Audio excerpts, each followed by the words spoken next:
Voilà, c'est raté.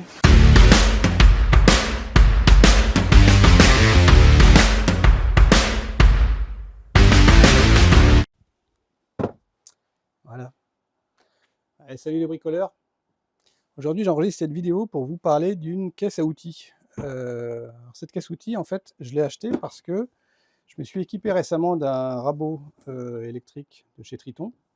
Et ce rabot était vendu uniquement dans des boîtes en carton. Alors j'aime pas beaucoup les boîtes en carton parce que même si on en prend soin, ça finit toujours par se dépioter, ça finit toujours à la poubelle. Donc autant avoir une caisse en plastique pour ces outils. Et là où j'ai eu du bol, c'est que sur le site où j'ai acheté le rabot, il y avait cette caisse qui était exactement aux mêmes couleurs que la marque Triton, orange et noir. Donc c'était la boîte parfaite pour ranger le rabot. Et là où j'ai eu du bol aussi, c'est que le rabot rentrait parfaitement à l'intérieur. Et pourtant, je ne connaissais pas les dimensions exactes de l'intérieur, puisqu'il y a très peu d'informations sur cette caisse.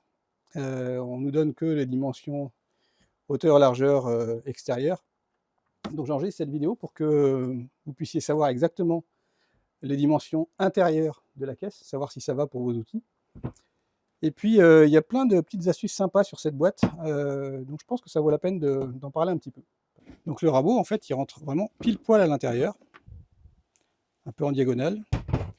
Et puis ici, on a un séparateur avec les accessoires qui sont vendus avec.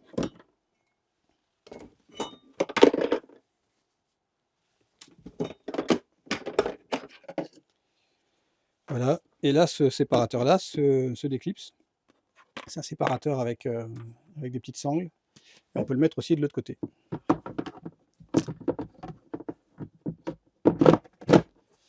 Voilà, et donc c'est vendu avec un petit rangement porte-outils qui est beaucoup plus profond que ceux qu'on trouve habituellement dans les caisses à outils. Alors je vais mesurer tout ça pour que vous puissiez avoir les dimensions exactes pour voir si ça passe avec votre matériel à vous. Donc les dimensions intérieures.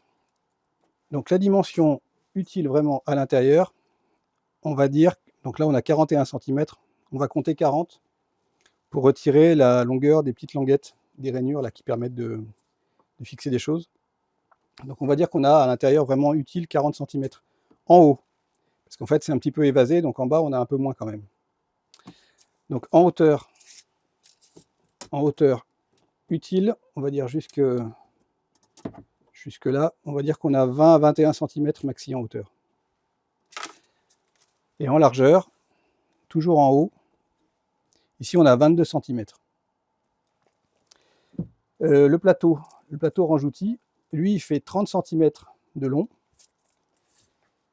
et chaque alvéole, elle fait 6 cm de large. On a 6 cm de chaque côté.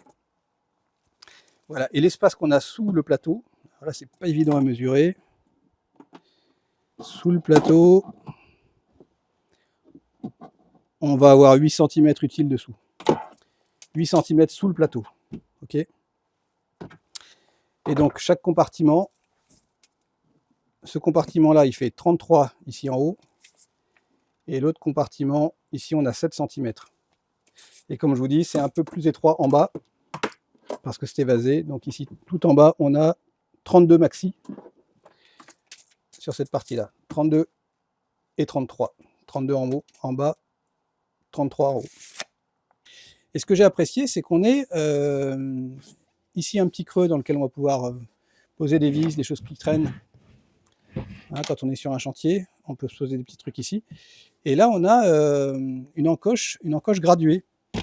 Alors l'encoche graduée, je trouve que c'est drôlement pratique. Quand on est sur un chantier et qu'on doit couper du tube ou des bouts de bois, ça tient quoi. Et en plus, on a ici une petite encoche. Alors cette petite encoche, en fait, elle permet de mettre un bout de carton, un bout de plastique, et de se caler pour avoir toujours la même longueur.